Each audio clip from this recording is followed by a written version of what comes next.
साहित्य पंढरी आपल्या हक्काचा चॅनल.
ज्यामुखी निदान पांडुरंग पांडुरंगा करो प्रथमा नमः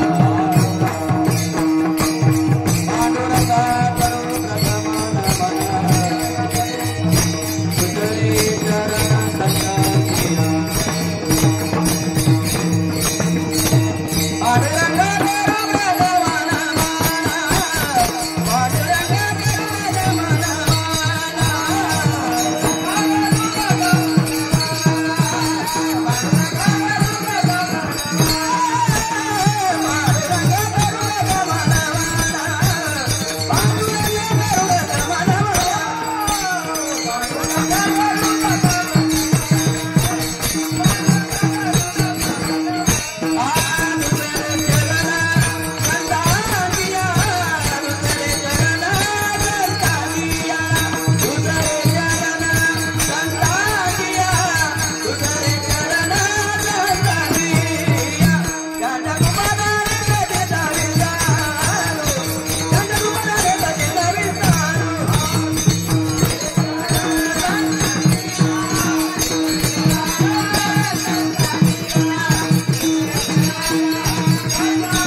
नमः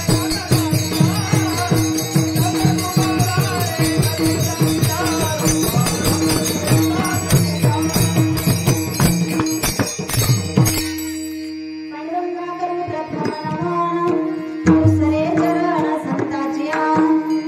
गोपादाने कथेचा विस्तार बाबाने सद्गुरु दास तुका अलंकार पुरी रम्य सिंहासनस्थं पदं भुजते जगस्फुटिकं प्रदेशं विधिन्द्रादिदेवो सदा स्तूयमानं समाधिस्थं मूर्तिं भजे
नित्याय शुद्धाय दिगंबराय तस्मै कराय नमः शिवाय जयांचे केलिया स्मरण होय सकळ विद्यांचे अधिकरण तेची वंदू श्री चरण श्री गुरूंचे ते नमस्कारोनी आता आता वंदो रंगभूमिका कीर्तनी उभे होती लोका टाळ मृदंग श्रुती देका तया माझे नमन दंडवत ऐसे नमन करोनी सकळा हरी कथा बोले बोबडिया बोला अज्ञान म्हणून आपुल्या बाळा चालवी सकळा नामा म्हणे विठ्ठल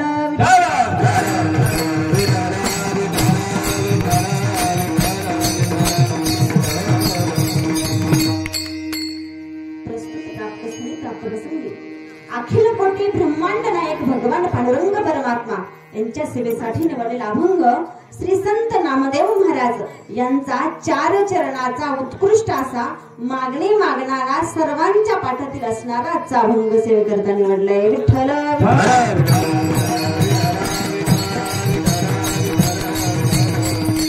सेवेला सुरुवात करण्याआधी थोडासा परिहार द्यायचा तो असा की वैकुंठवासी रावसाहेब तथा बापूसो लोहार महाराज यांच्या 38व्या पुण्यतिथी निमित्त असणारा हा अखंड हरिनाम सप्ताह आणि या अखंड हरिनाम सप्ताहामधील आजची जागराची सेवा माझ्याकडे आलेली आहे. आणि आजच्या कीर्तन रूपी सेवेला सुरुवात करण्यापूर्वी उपस्थित असणारे सर्व श्रोते वर्ग, उपस्थित असणारे सर्व टाळकरी, गायक, गुणीजन वर्ग, पेटी मास्तर आणि दोन्ही सुंदर असणारे असे मृदंगाचार्य, आपण सगळ्यांना नमस्कार करूया आणि सेवेला सुरुवात करूया.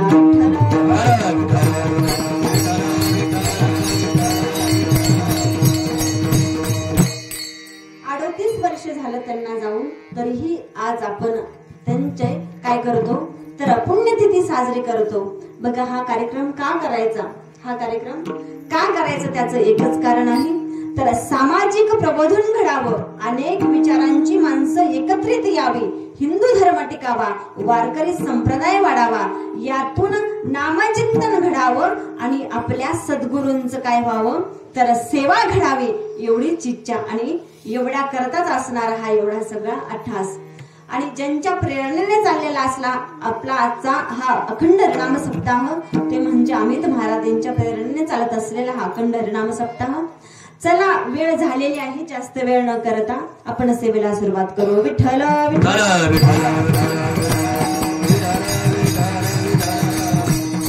साधू संत हे येत असतात ना, ते जगाच्या कल्याणा संताच्या विभूती देह, जगाच्या कल्याणा संतांच्या विभूती, जगाच्या कल्याणा संतांच्या विभूती, जगाच्या कल्याणा संतांच्या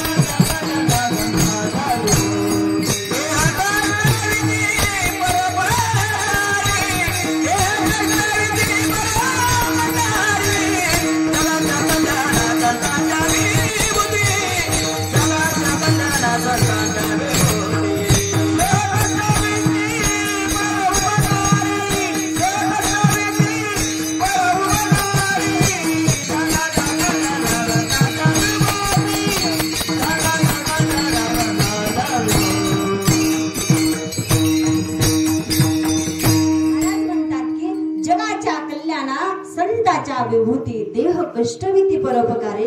कारण साधू संत येत असतात ते तुमच्या आमच्या उद्धारा करता येत असतात. बघा, साधू संत त्यांना शरण का जायचं, साधू संत का जन्माला येत असतात तर अज्ञानी जीवाला ज्ञान देण्याकरता साधू संत येत असतात. काजळ कुठे लावतात, तो काजळ कुठे लावतात, कुठे लावतात बाबा, डोळ्यात लावतात. हे तरी सगळ्यांना मान्य आहे, काजळ डोळ्यात लावतात. पण आता आपण पाहिल्यानंतर आपलं काजळ आपल्याला दिसतं का हो? त्याला कशाची गरज आहे, कशाची गरज आहे तर काजळ दिसण्याकरता, आपल्या डोळ्यातलं काजळ दिसण्याकरता आपल्याला आरशाची गरज आहे. तसं आपल्यातला तो परमात्मा दिसण्याकरता सद्गुरूची गरज आहे. म्हणून त्या सद्गुरूला शरण जायचं. सद्गुरूशी शरण जाय त्याचे ब्रह्मा प्राप्ती होय, त्याचे ब्रह्मा प्राप्ती होय, त्याचे ब्रह्मा प्राप्ती होय.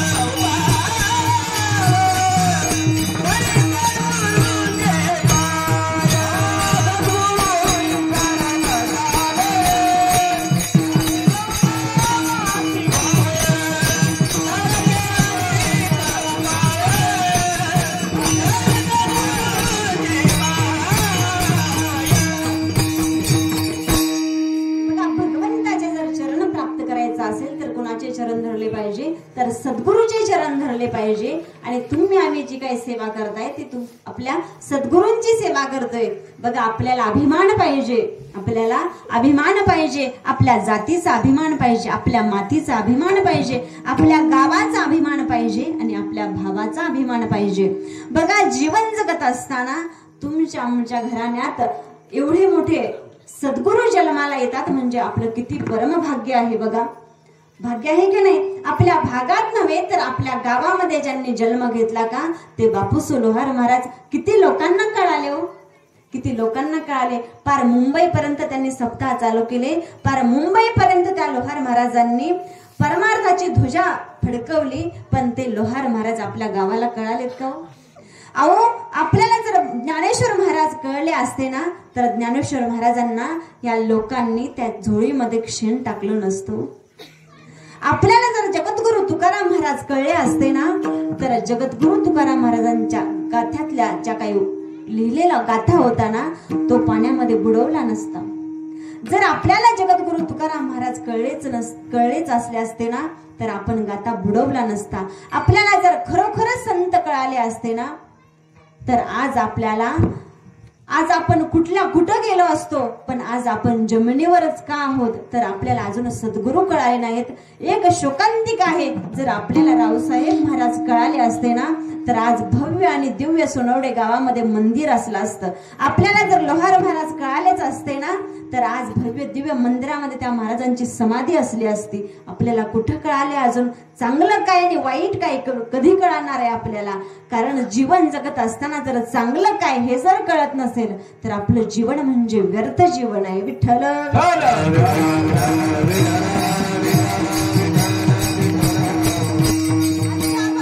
जगद्गुरु तुकाराम महाराज, नामदेव महाराज प्रत्येकाला सांगतात की बाबांनो त्या हरिदासाला काय केलं पाहिजे तर आयुष्य भेटलं पाहिजे. अभंगाच्या प्रथम चरणामध्ये महाराज सांगतात की या साधू संताला काय भेटलं पाहिजे तर आयुष्य भेटलं पाहिजे आणि त्यांना कल्पनेची बाधा झाली नाही पाहिजे. तिसरी गोष्ट त्यांना अहंकार झाला नाही पाहिजे आणि त्यांचंच कल्याण झालं पाहिजे. त्यांनी विठोबाचे पाय आपल्या हृदयामध्ये धरले आहेत, त्यांचेच कल्याण झालं पाहिजे. अभंगाचा सरळ भावार्थ विठ्ठल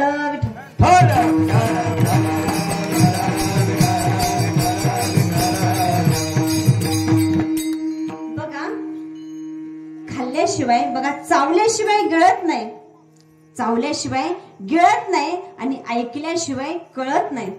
काय बोलतात ते? ऐकल्याशिवाय कळत नाही आणि मागितल्याशिवाय मिळत नाही. म्हणून आज मागणी मागायची आहे भगवंताकडे, आपल्या सद्गुरू करत सद्गुरूंना म्हणायचं आहे की आम्हाला काय दे तर आयुष्य दे. आज नामदेव महाराज काय म्हणतात? आम्हाला आज आयुष्य दे आणि अहंकार येऊ देऊ नकोस. अहंकार जर आला ना आपल्या आयुष्यामध्ये, आपल्या परमार्थामध्ये तर आपलं जीवन कसं आहे तर व्यर्थ आहे. म्हणून म्हणतात की अहंकाराचा वारा न लागो राजसा. आणि परत महाराज म्हणतात दुसऱ्या चरणामध्ये की बाबा कल्पनेची बाधा न हो कवने काळी ही संत मंडळी सुखी असो. असा मागणी मागणारा अभंगाच्या सेवेकरता निवडले. विठ्ठल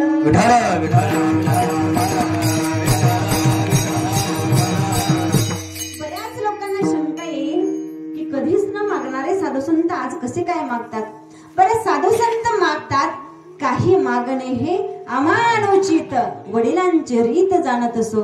बघा वडिलांची रीत आम्ही जाणतो त्याच्यामुळे आम्ही काही देवाकडे मागत नाही. पण मागत नाही म्हणजे संसारातलं मागत नाही. कुठलं मागत नाही तर संसारातलं मागत नाही, पण परमार्थातलं मागितल्याशिवाय राहायचं नाही. संसारातलं का मागायचं नाही तर संसारातलं मागितल्याला आपल्या बरोबर येत नाही. संसार कसा आहे तर दुःख देणार.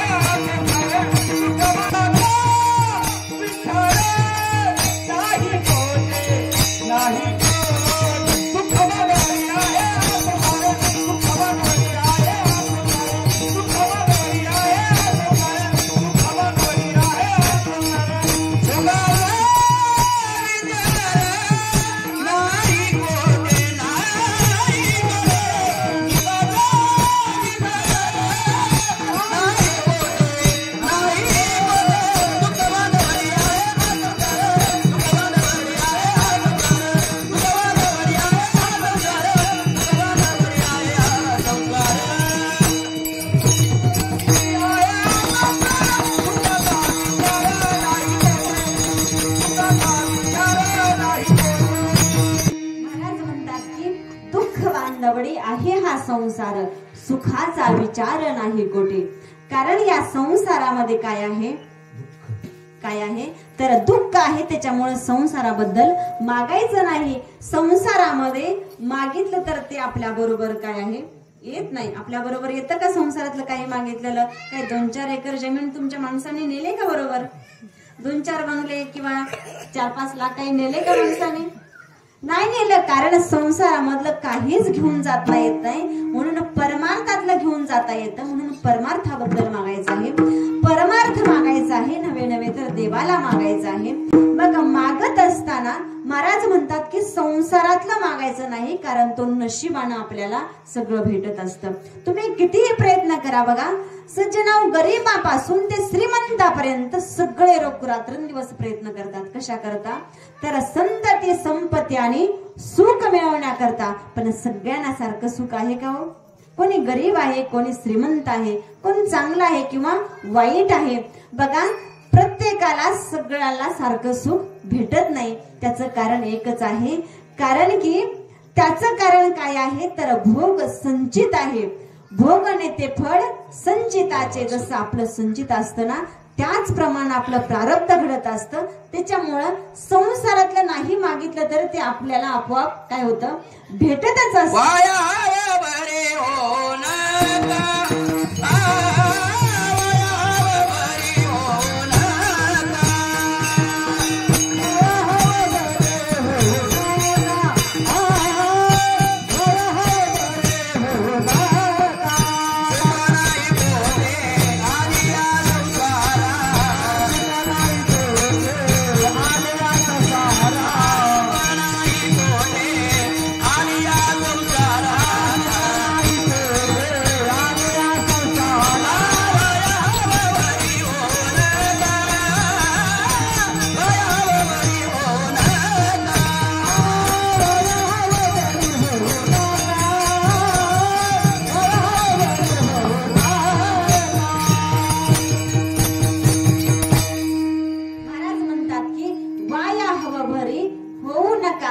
जेवढं तुमच्या नशिबात आहे ना तेवढं तुम्हाला भेटणारच आहे. बघा म्हणून महाराजांनी म्हटले की भोगतो न घडे संचिता वाचोनी करावे ते मन समाधान. समाधान चित्तानं काय करायचंय तर परमार्थ करायचाय. पण आपण काय करतो दिवसभर उठल्यापासून परमार्थाच्या मागे लागतो, संसाराच्या मागे लागतो. काय करतो पहाटे उठल्यापासून ते झोपेपर्यंत संसाराच्या मागे लागतो. पण संसारामध्ये जेवढं भेटणार आहे ना तेवढंच भेटत असतं. पण ही गोष्ट प्रारब्धवाद माणसाला प्रयत्नवाद पटत नाही, प्रयत्नवाद माणसाला प्रारब्धवाद पटत नाही. एखादा प्रयत्न करतच राहतो आणि एखादा म्हणतो की माझ्या प्रारब्धात जेवढं आहे ना तेवढं मी करत राहील. एक सुंदर असा वारकरी होता. तो वारकरी म्हणला जमिनीत केवढं येईल तेवढं येईल, देवानं दिलेलं आहे तेवढं आपल्याला येणारच आहे. पण एक प्रयत्नवादी होता. तो म्हणला नाही नाही दिवस ना रात्र कष्ट करायचं पण आपण चांगली शेती पिकवायची. विचार केला त्याच्या भावानं ज्वारी पेरली, यानं ज्वारी पेरायची. यानं गहू पेरले, यानं गहू पेरायचं. यानं मका पेरली, यानं मका पेरायची. का तर प्रयत्नवाद करून आपल्याला काय होईल तर याच्यापेक्षा जास्त धान्य होईल आणि याच्यापेक्षा आपण काय होईल तर मोठं होईल. म्हणून मोठ्या भावानं ज्वारी पेरली आणि म्हणून धाकट्याही भावानं काय केली ज्वारी पेरली. आता ज्वारी पेरल्यानंतर जो कोण मोठा भाऊ होता का त्याला 30 पोती ज्वारी झाली. किती झाली 30 पोती ज्वारी झाली आणि याला 30 पहिली ज्वारी झाली. प्रयत्नवादीला ज्वारी किती झाली 30 पहिली ज्वारी झाली. ह्यानं विचार केला. त्यानं ज्या दिवशी लावली त्या दिवशी मीही लावली, ज्या दिवशी पाणी दिलं त्या दिवशी मीही दिलं, ज्या दिवशी काढली त्या दिवशी मीही काढली. अरे असं कसं काय झालं, याला 30 पोती झाली आणि मला 30 पहिली झाली. अरे देवा तुझ्याकडे काही न्याय आहे का नाही. म्हणलं आपल्याला काही शेती परवडत नाही, आपण शेती सोडून देऊया. शेती सोडून दिली आणि त्या शेताच्या कडेला एक तळ होतं आणि त्या तळ्यामध्ये मासे विकणारा माणूस एक होता. आणि त्या माणसाकडे गेला. काय म्हणले कसं नग तुम्ही विकता. ते म्हणले 100 रुपयाला 1 नग विकतो. म्हणले शेती व्यवसाय सोडून देऊया आणि आपण काय करूया मास विकण्याचा व्यवसाय करूया. अहो त्यानं शेती सोडून दिले आणि मास विकायला चालू केली.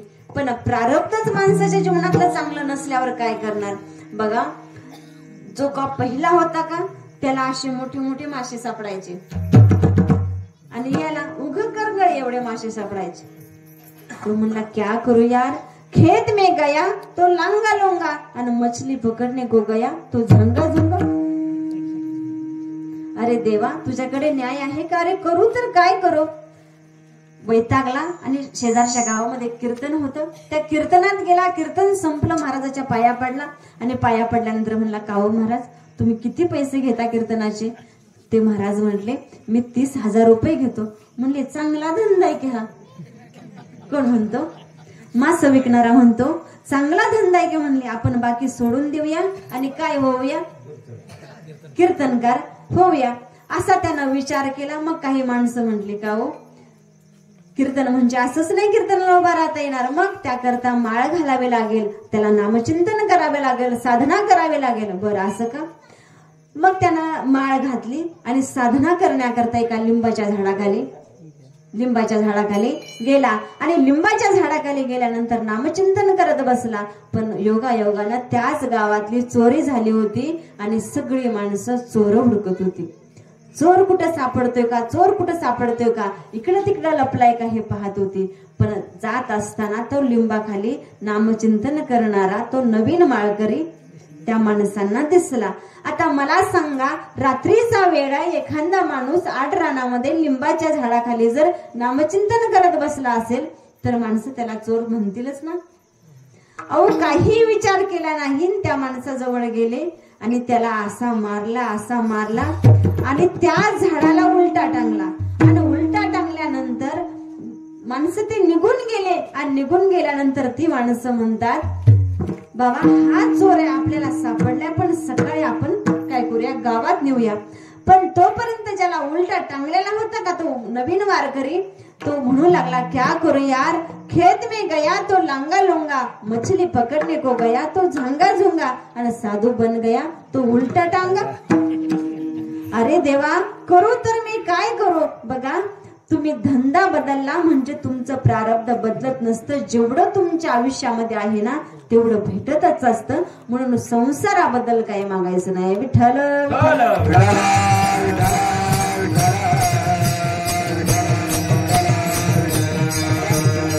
हा देह आपल्याला कशा करता दिलाय ना त्याच्या करता वापरा.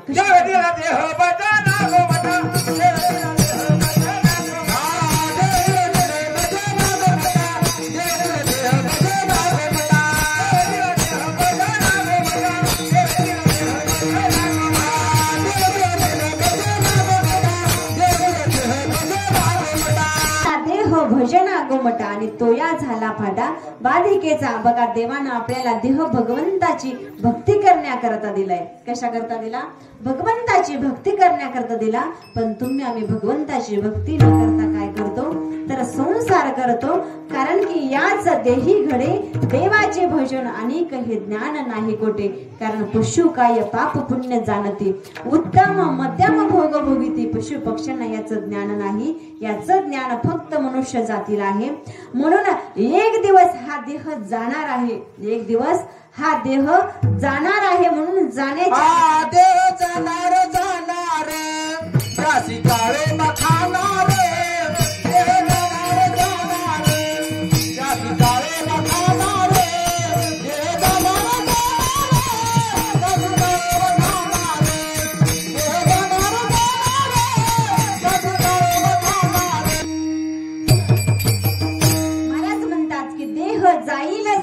त्याचे काळबा खाईल.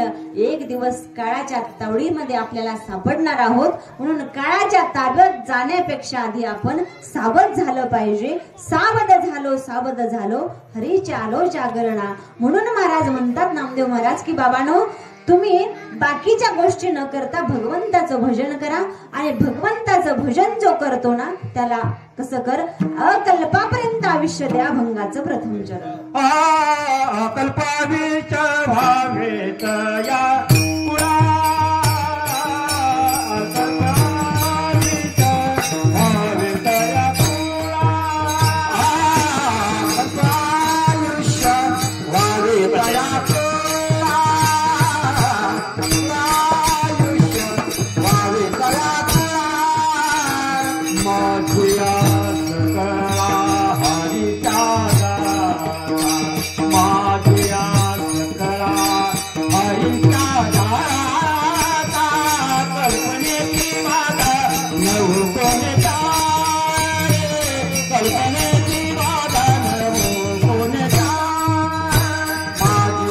सकळा हरीचा दासा माझिया सकळा हरीचा दासा कल्पनेची बाधा न बोले काय कल्पनेची बाधा न बोले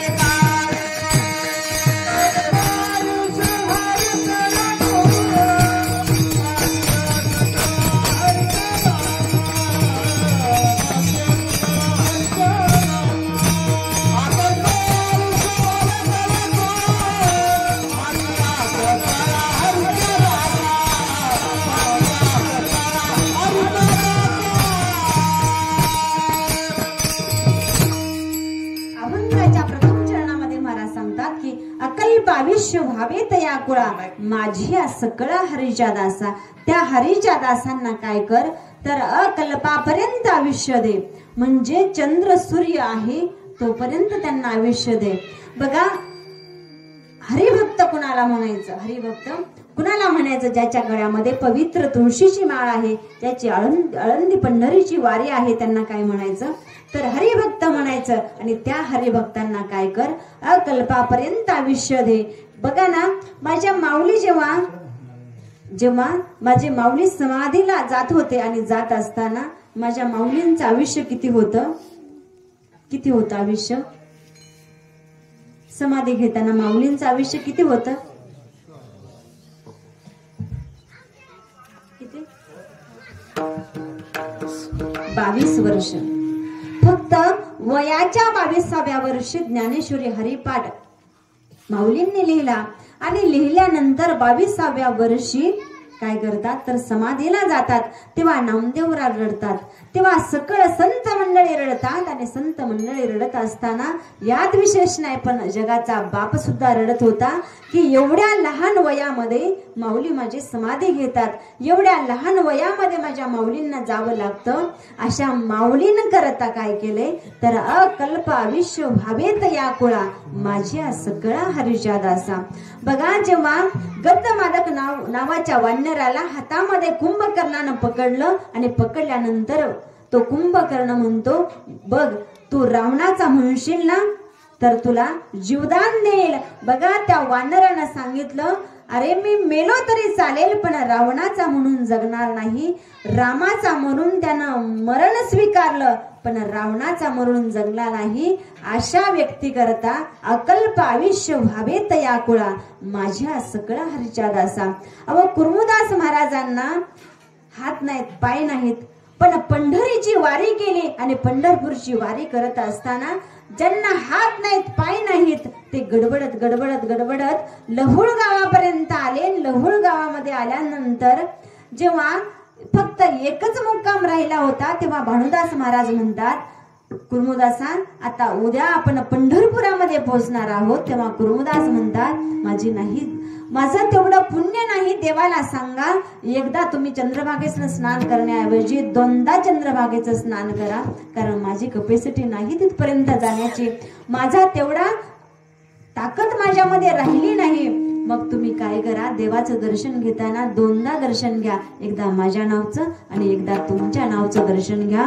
बघा जगाच्या बापाला सांगितलं भानुदास महाराजांनी, म्हणतात की अरे देवा काय अवस्था केली, त्यांना हात दिले नाही, त्यांना पाय दिले नाहीत, परंतु बाकीचं काही नसू दे पण एवढा बिगर हातापायाचा माणूस जर तुझ्यापर्यंत येत असेल आणि तुझी भेट घडत नसेल तर त्या अंतकरणाला काय दुःख होत असेल.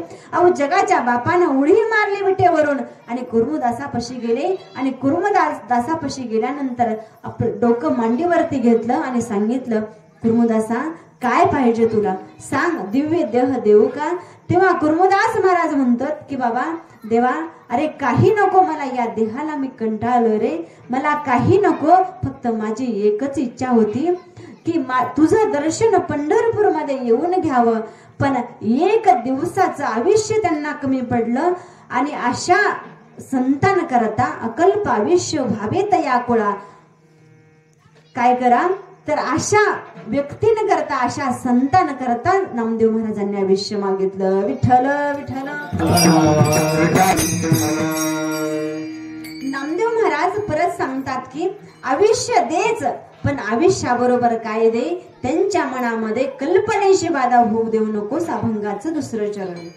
कल्पनेची बाधा न होणे काळी, कल्पनेची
दुसऱ्या चरणामध्ये महाराज सांगतात की कल्पनेची बाधा नोहोक बने काळी, ही संत मंडळी सुखी असो.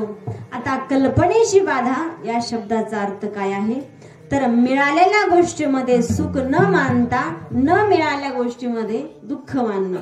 कल्पनेची बाधा म्हणजे मिळाले आपल्याला शरीर, त्यामध्ये माणूस सुखी नाही.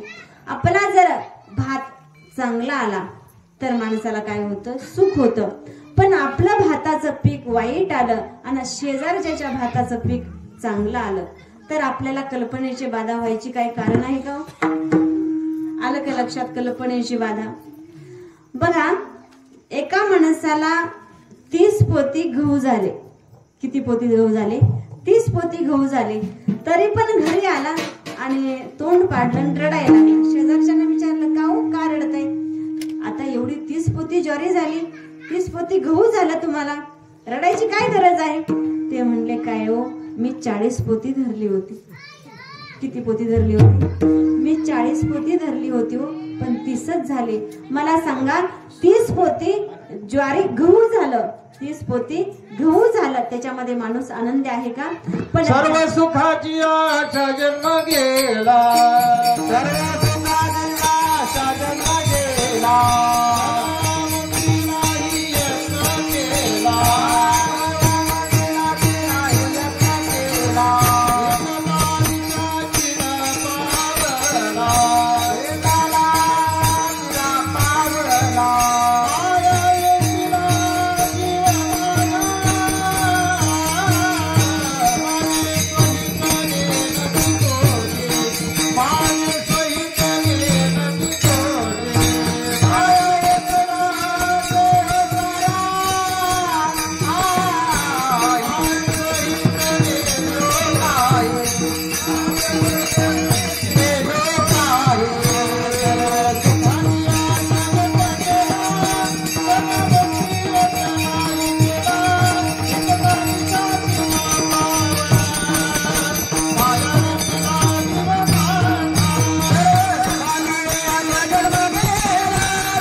सुखाची आशा जन्म गेला. आपला जन्मचा जन्म कशावर जातो?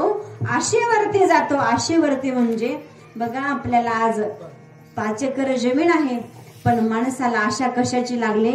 कधी 10 एकर जमीन होते. माणसाला आशा कशाची लागले? तर 10 एकर जमीन कशी होते, पण आशाची दुर्दशा एक दिवस झाल्याशिवाय राहत नाही. कारण आशा माणसाला काय करते? अधोगतीला नेत असते. म्हणून जास्त आशा बाळगू नका. म्हणून कल्पनेची बाधा न हो कवने काळी, ही संत मंडळी सुखी असो. विठ्ठल विठ्ठल.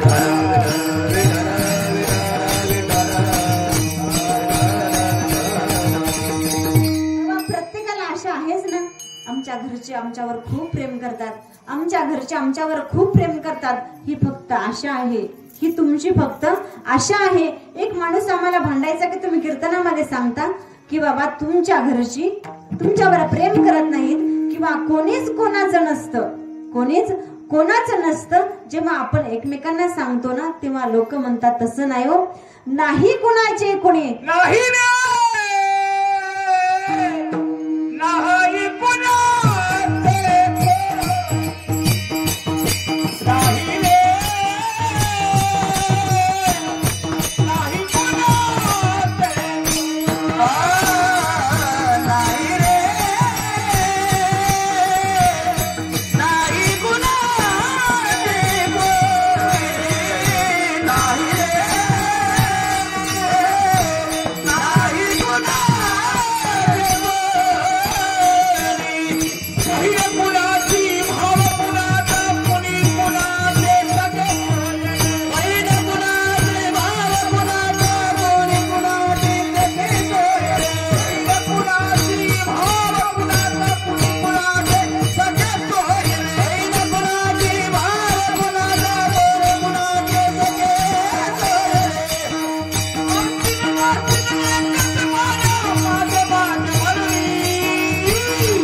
कुणाचे,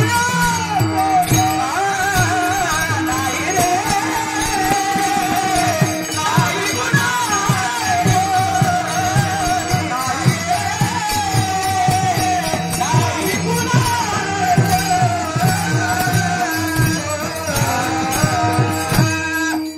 नाही कुणाचे. तुझे नवे रे कोणी, अंतीला जाशील एकला रे प्राण्या, माझे माझे म्हणून.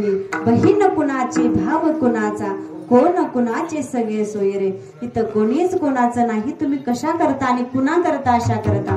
एक माणूस आम्हाला नेहमी भांडायचा, अहो तुम्ही महाराज सांगताय ना ते खोटं आहे, आमच्या घरचे आमच्यावर खूप प्रेम करतात, आमच्या घरचे आमच्यावर खूप प्रेम करतात. मी म्हटलं अहो ते आमच्याशिवाय जेवण करत नाहीत, ते आमच्याशिवाय जेवण करत नाहीत. मी म्हंटल आधी एकदा परीक्षा बघा, एकदा तुम्ही विचार तर करून पहा, घरामध्ये जाऊन एकदा परीक्षा तरी घेऊन पहा की बाबा खरंच तुमच्या वाचून जेवत नाहीत का. तो माणूस म्हणला आपण आज कामावर न जाता आज आपण परीक्षा घ्यायची, आपल्या घरातली खरंच आपल्याशिवाय जेवत नाहीत का, खरंच आपण ज्यांच्या करता जगतो ते आपल्या करता जगतात का. त्यावेळेस ज्यानं परीक्षा घ्यायची ठरवली तो कामावरती म्हणून निघून गेला आणि मधल्या रस्त्यातून आपल्या जिन्यावरून तो घरावरती जाऊन बसला. आणि घरावरती जाऊन बसल्यानंतर तिला समजलं की आपला पती आता कामावरती गेलाय. बिनधास्त तिनं काहीच विचार केला नाही, काही न विचार करता ती घरामध्ये गेली आणि तिनं एकटीनं अर्धा किलो तांदळाचा भात शिजत घातला आणि एकटीनं अर्धा किलो तांदळाचा भात खाल्ला. वर्ण पाहिलं म्हणजे काय, आपली पत्नी निरहार उपवास करते बघा, आपल्याशिवाय जेवत नाही. म्हणजे त्या महाराजांनी सांगितलेलंच खरं. काही वेळ झाला, 12-1 वाजले आणि 12-1 वाजल्यानंतर गावामध्ये पेढे विकणारा माणूस आला. पेढे घ्या, पेढे घ्या, पेढे घ्या. त्यानं 1/2 किलो पेढे घेतले आणि एकटीनं 1/2 किलो पेढे खाल्ले. आणि खाल्ल्यानंतर हा वर्ण म्हणतो काय माझी पत्नी निरहारी राहते.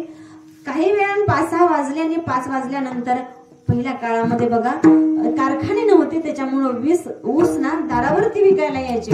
आणि दारावरती विकायला आल्यानंतर ते ऊस घेतले आणि 4 ऊस एकटीनं खाल्ले. 4 ऊस एकटीनं खाल्ले आणि एकटीनं खाल्ल्यानंतर हा म्हणला कधी एकदा 6 वाजते तर कधी एकदा मी खाली येतोय. काय माझी पत्नी निराहार उपवास करते, मी आल्याशिवाय जेवत नाही.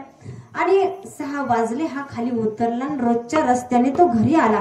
आणि घरी आल्यानंतर आता तिनं एवढं खाल्ले म्हणल्यानंतर ग बसावं ना, तिनं एवढं खाल्ले म्हणल्यावर ग बसावं ना. ती म्हणली तू अजून येतोय का नाही येतोय. तोपर्यंत ते म्हणली कशी काय कचोरीची मात. काय म्हणली कशी काय कचोरीची मात. तो म्हणला अर्धा किलो तांदळाचा भात. काय म्हणले अर्धा किलो तांदळाचा भात. बघ बाई असे काय हो आडेवेडे. तो म्हणला पाव किलो पेढे. बघ बाई ढासपूस. तेवढ्यावर तिनं ग बसावणार. ती म्हणली बघ बाई ढासपूस. तो म्हणला रुपयाचे 4 ऊस. ह्या विचार करू लागला की हिच्या मनामध्ये काहीतरी शंका येईल, तरी पण तिनं तेवढ्यावर ग बसली नाही. ती म्हणली असं काय हो, हे पण तुम्हाला कसं कळलं. तो म्हणला अगं मला टाकून तुला कसं काय गिळलं. मला टाकून तुला कसं काय गिळलं. अहो दृष्टांत सोडून द्या, पण सिद्धांत असा आहे आपण ज्यांच्या करता आशा करतो, ज्यांच्या करता जीवन जगतोय ना, ती तरी आपली आहेत का, ते तरी आपल्या बरोबर येणार आहेत का. म्हणून कल्पनेची बाधा आपण काय करायची, आपल्या मनाला लावून घ्यायची नाही. विठ्ठल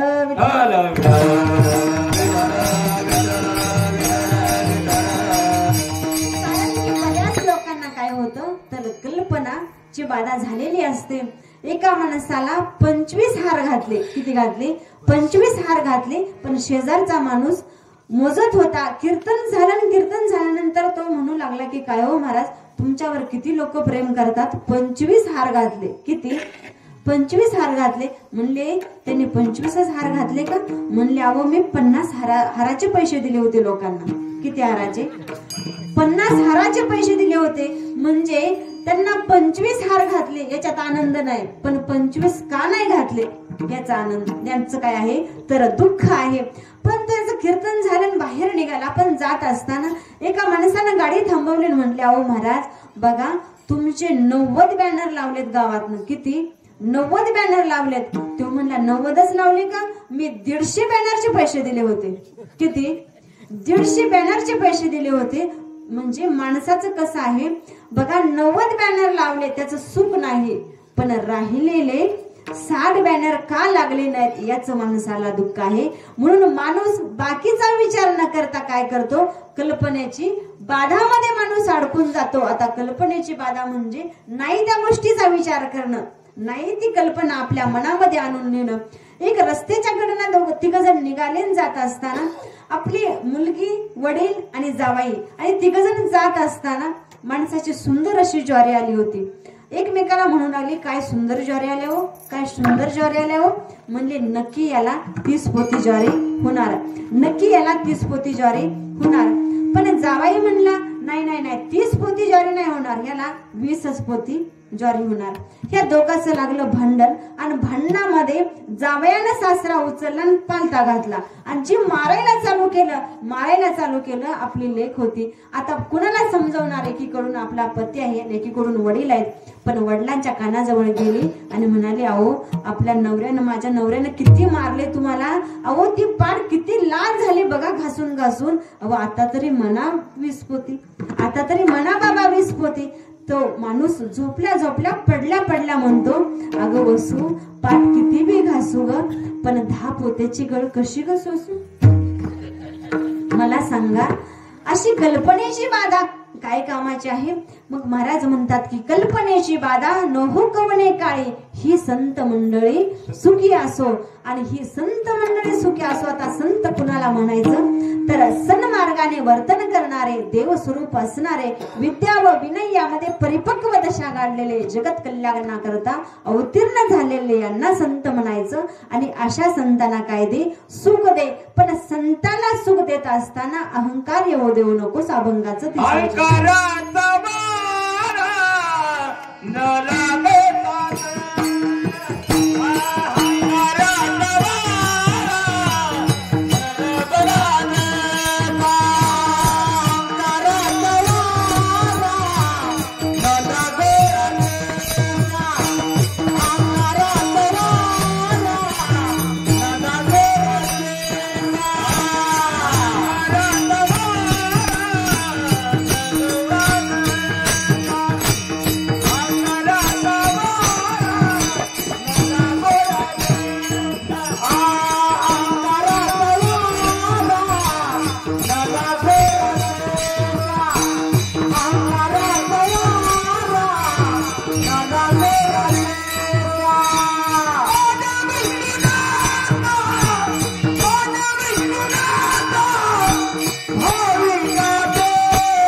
अभंगाच्या तिसऱ्या चरणामध्ये महाराज सांगतात की अहंकाराचा वारा न लागो राजसा माझ्या विष्णुदासा भाविकांसी. माझ्या विष्णुदासांना काय होऊ देऊ नको, तर अहंकार होऊ देऊ नकोस. बऱ्याचदा माणसाचा परमार्थ हा अहंकारावरती काय होतो तर समाप्त होतं. कुणाला कशाचा अहंकार तर कुणाला कशाचा अहंकार, कुणाला सुंदर कीर्तनकार आहे याचा अहंकार, कुणाला चांगलं गायन करता येतं याचा अहंकार, कुणाला मी सुंदर पकवाज वाजवतो याचा अहंकार, कुणाला मी दिंडी चालवतो याचा अहंकार, कुणाला मी माळ घातले याचा अहंकार. पण सौंदर्याचा अहंकार किंवा परमार्थातला अहंकार जर माणसाच्या जीवनात आला ना तर काय होतं, तर अहंकाराचा वारा न लागो राजसा माझ्या विष्णुदासा, भाविकांशी त्या विष्णुदासांना अहंकाराचा वारा लागू देऊ नकोस. ज्याला अहंकाराचा वारा लागला त्याला काय झालं, तर त्याचं आयुष्य समाप्त झालं. म्हणून काय केलं पाहिजे, तर अहंकार केला नाही पाहिजे. अहंकार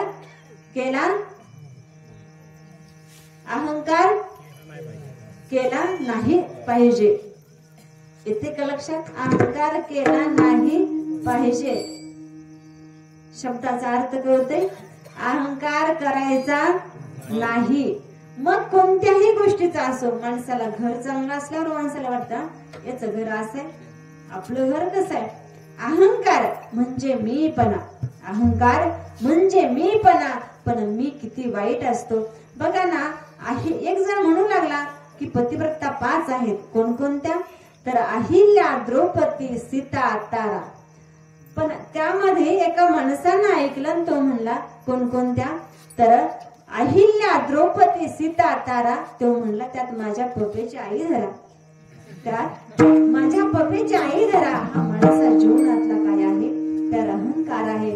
अहो खूप मोठं खटलं, श्रीमंतीनं नटलं, सोन्याने उठलं, पण अहंकाराने एक दिवस असं फाटलं की आज बिगर तेलाच पिटलंय. असे अनेक आपल्या गावोगावी, आपल्या देशात, आपल्या गावात, आपल्या परिसरामध्ये अशी अनेक मंडळी आहेत ती अहंकाराने बर्बाद झालेली आहेत. पण जिथं मी आला ना तिथं आयुष्य संपलं. जिथं मी आला ना तिथं आयुष्य संपलं. म्हणून अहंकार करायचा नाही. मी किती वाईट असतो बघा. मी केलं, एखाद्यानं दुकान टाकावं, किराणा मालाचं असो, कशाचंही असो, एखाद्यानं दुकान टाकावं आणि दुकान टाकल्यानंतर दुकान एकदम चांगलं चालावं. आता चांगलं चालल्यानंतर तो मी वाला म्हणतो, तुला म्हणलं होतं ना दुकान टाक, तुला मी म्हणलं होतं ना दुकान टाक, बघ बरं कसं चांगलं चालायला लागलं. पण दुर्दैवानं ते तू दुकान काय व्हावं, बंद पडावं. पण मी वाला तो तिथंही जातो आणि काय म्हणतो, तुला म्हणलं होतं ना मी काय दुकान टाकू नकोस म्हणून.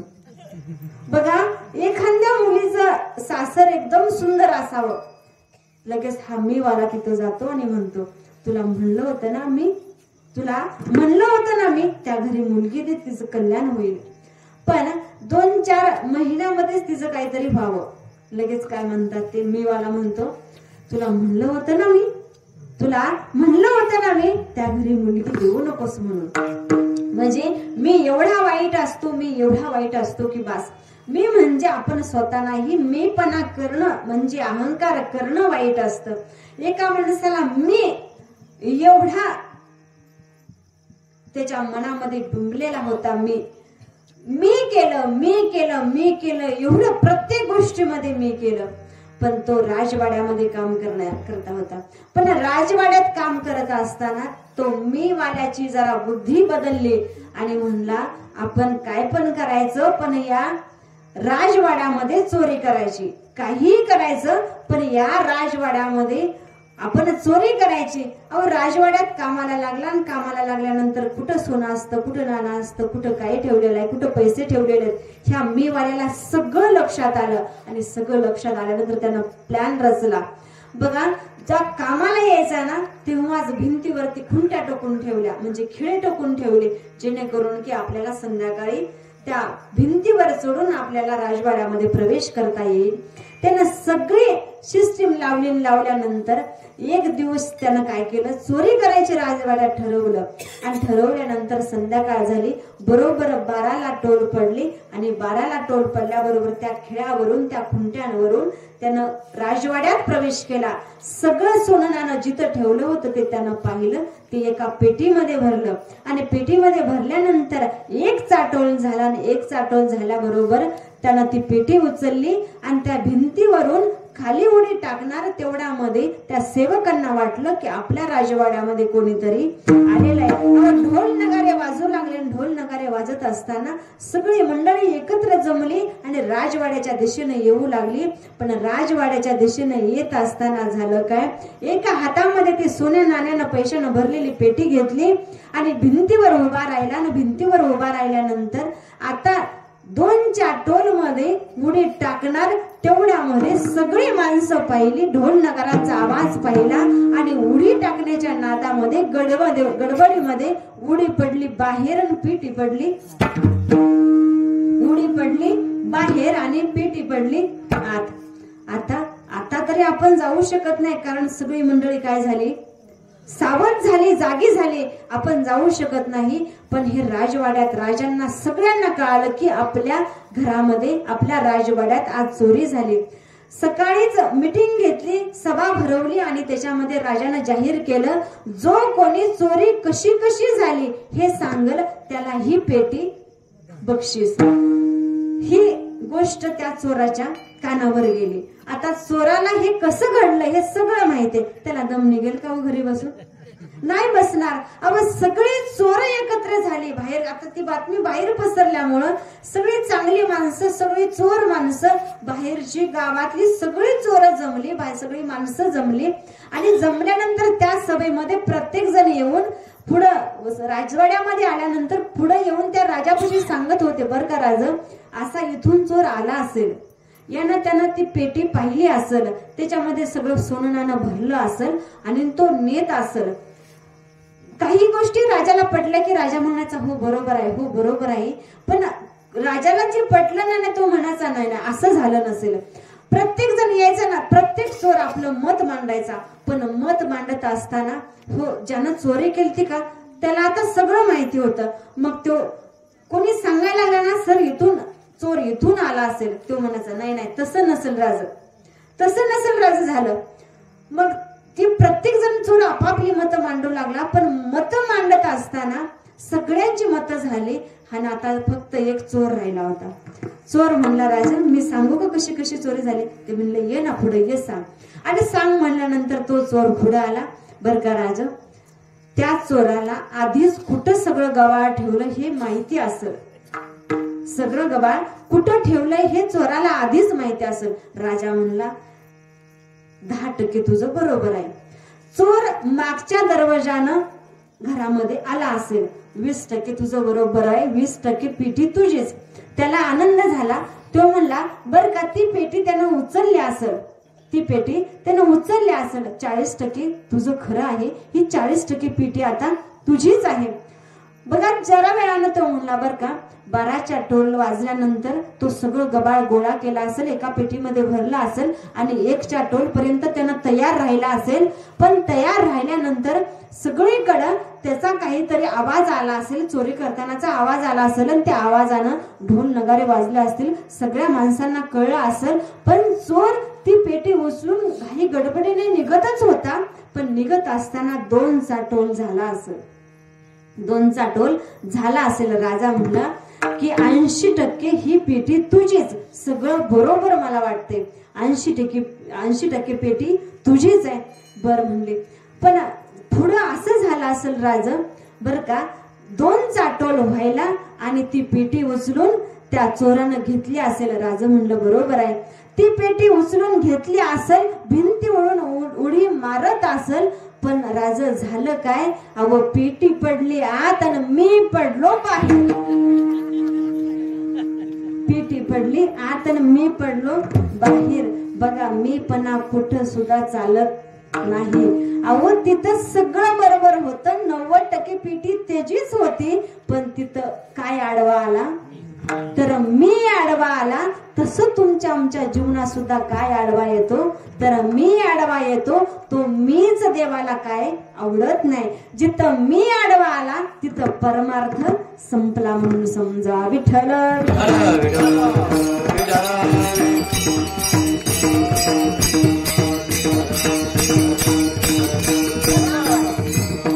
बऱ्याच लोकांना बघा मीपणा जात नाही. माणूस मरतो परंतु मीपणा जात नाही. एखाद्याचं प्रेत जात असू दे, आपण जात असताना म्हणतो आपल्याशिवाय माझ्याशिवाय तिथं पान हलत नाही.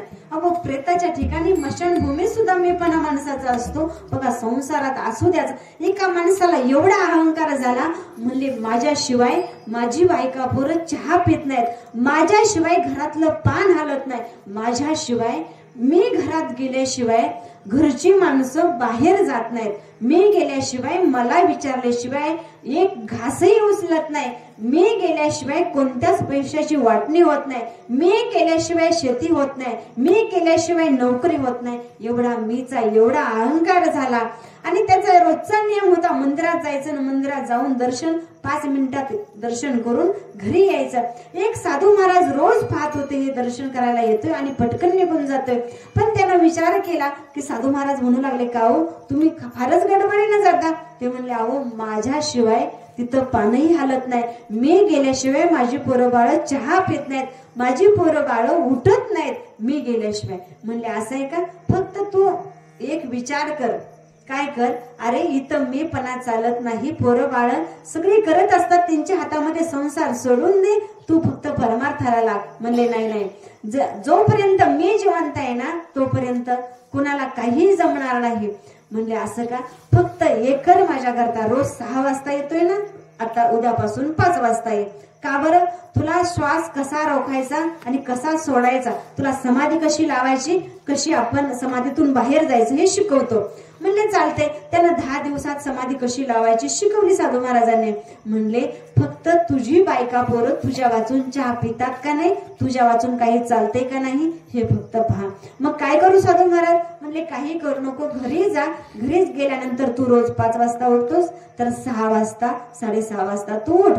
मग 6:30 वाजता उठल्यानंतर काय करू तर तू श्वास रोखून धर. आणि श्वास रोखून धरल्यानंतर तू काय कर तर 2-3 तास तू श्वास रोखून धर.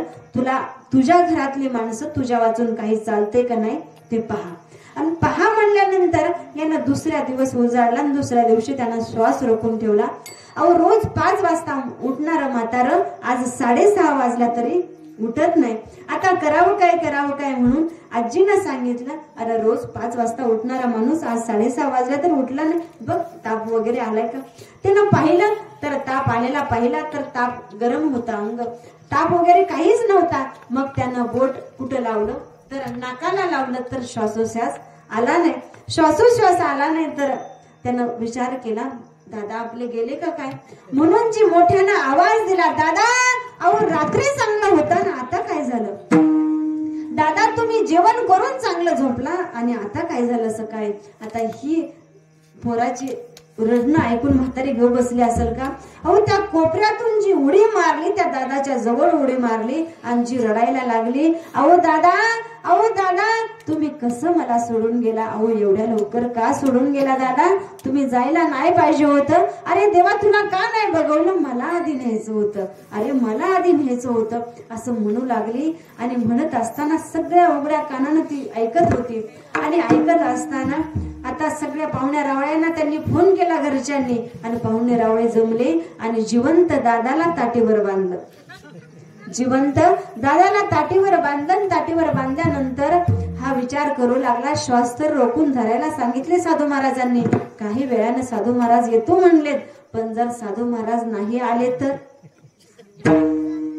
ही लोक मला तर ताटीवर बांधलेत काही वेळानं स्मशानभूमीत नेतील. आता करावं काय. अहो त्याला बांधल्यानंतर आता ते जिवंतच माणूस आहे. जिवंत माणसाला आता किती जाम बांधतात त्याला ते पडू नये म्हणून. आणि एवढं जाम बांधलं त्याला त्या सुत्र्या रुतायला लागल्या. आणि रुतत असताना म्हणतो की अहो साधू महाराज लवकर या. अहो साधू महाराज लवकर या. तेवढ्यामध्ये साधू महाराज आले. आणि साधू महाराज आल्यानंतर म्हणले थांबा तुमच्या दादाला मी जिवंत करतो. कसं जिवंत करताय. म्हणले माझ्याकडे एक पुडी आहे जो कोणी पिल पाण्यात टाकून तो मरेल आणि तुमचा दादा जिवंत होईल. आता मला सांगा मरण्याकरता कोण कोण पुढे गेला असेल. अहो पोराला तो ग्लास दिला. आणि ग्लास दिल्यानंतर मुलगा म्हणू लागला की अहो आता तर आमचं लग्न झालंय. अहो आमची पोरं बाळ आमच्याशिवाय राहत नाही. आम्हाला दूध ते पिऊन चालणार नाही. ते विष खाऊन चालणार नाही. ते काही विष वगैरे काही नव्हतं. खडी साखरेचं पाणी होतं ते. आणि तीच परत ग्लास जी दादा गेले म्हणून रडत होती का आजी त्या आजीकडे दिला. ती म्हणले अहो मी जाऊन कसं चालेल. माझ्या सुना काय धडाच्या आहेत का. अहो मी जाऊन कसं चालेल. माझ्याशिवाय नातू आणि नात राहत नाही. मी जाऊन कसं चालेल. हे दादा सगळं उघड्या कानानं ऐकत होते. मी आज 2 तास नाही तर ह्यांचं काय चाललेलं आहे. अहो माझ्याशिवाय पोरबाळा राहत नाही, माझ्याशिवाय संसार होत नाही म्हणणारा माणूस आज मला जळायला नेते तरी माणूस माझा विचार करत नाहीत. साधू महाराज म्हणले तुम्ही कोणी पिणार नसला तर मी पितो. आता तेवढ्यावर लोक म्हणले अहो साधू महाराज तुमच्या माग कोणीच नाही, तुम्ही पिऊन घ्या.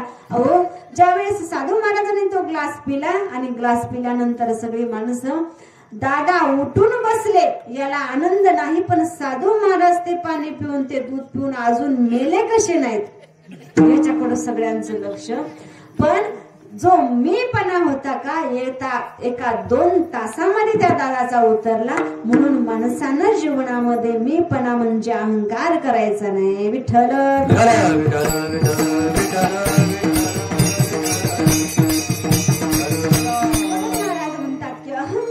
वारा न लागो राजसा माझ्या विष्णुदासा भाविकांचे. बघा विष्णुदासांना अहंकार लागू देऊ नकोस. मग शेवटच्या चरणामध्ये महाराज म्हणतात की त्यांचं कल्याण कर ज्यांच्या मुखामध्ये नामचिंतन आहे. अभंगाचं शेवटचं चरण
असावे कल्याण ज्या मुखी निधान पांडुरंग.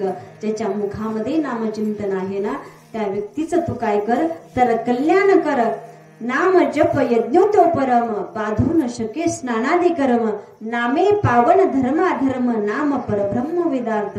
कारण तैसे येण्याचे शरीरे शरीरा येणे सरे किंबहुना एर झारे चिरापडे.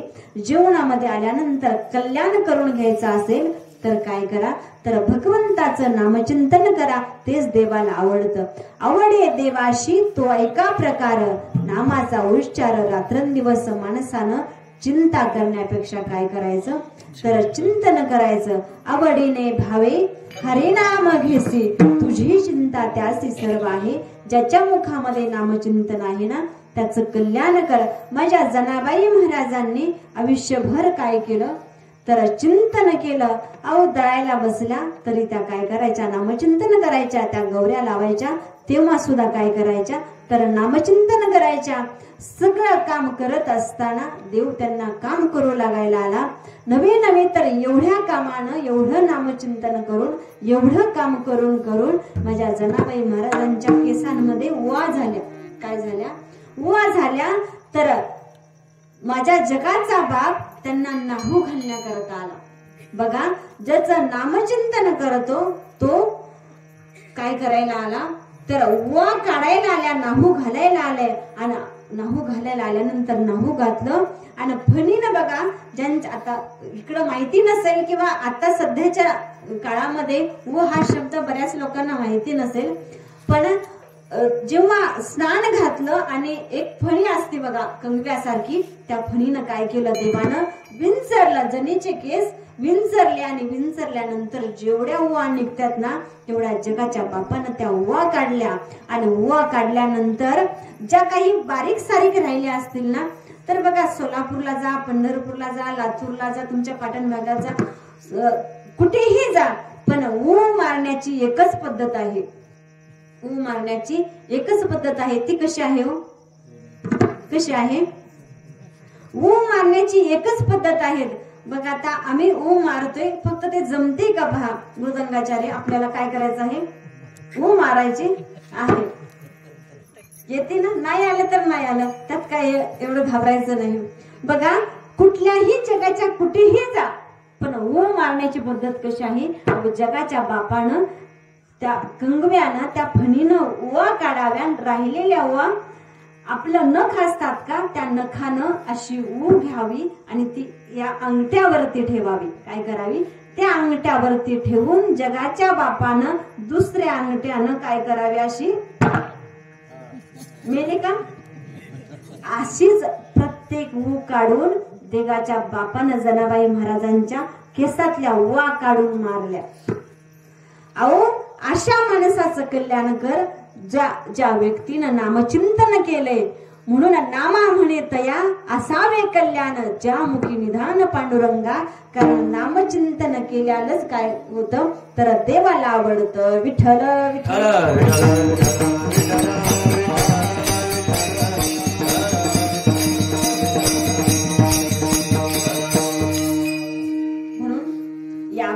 असाच अर्थ असेल असा माझा काही दावा नाही किंवा करार सुद्धा नाही. जसा माझ्या बुद्धीला पडला तसा मी सांगण्याचा प्रयत्न केला.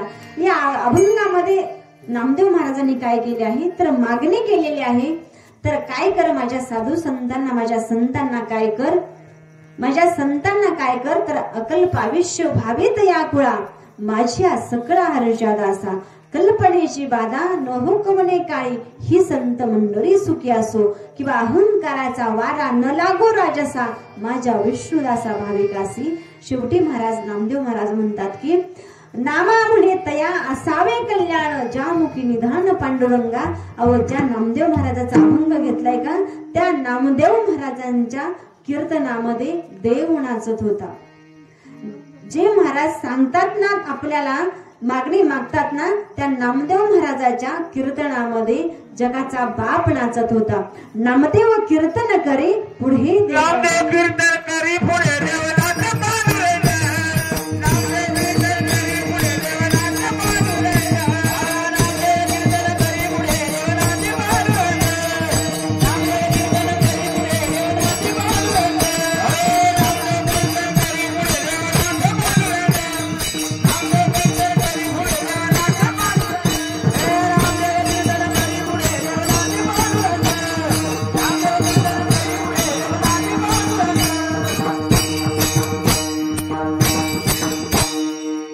नामदेव कीर्तन करी पुढे देवनाची पांडुरंग. जनी म्हणे ना ज्ञानदेवा बोला अभंग.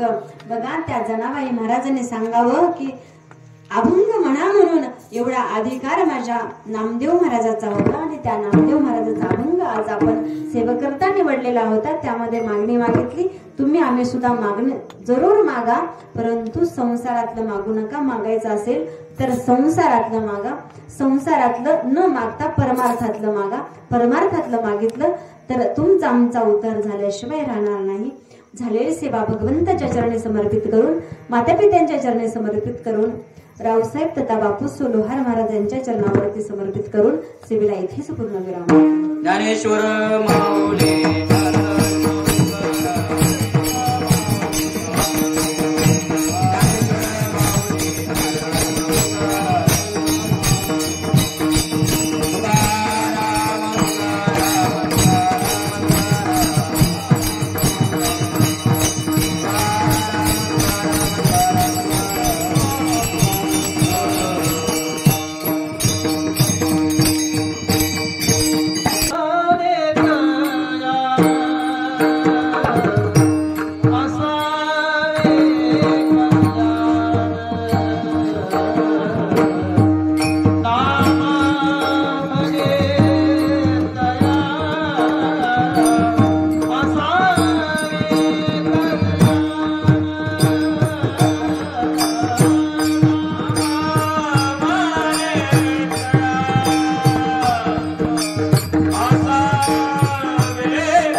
आलेला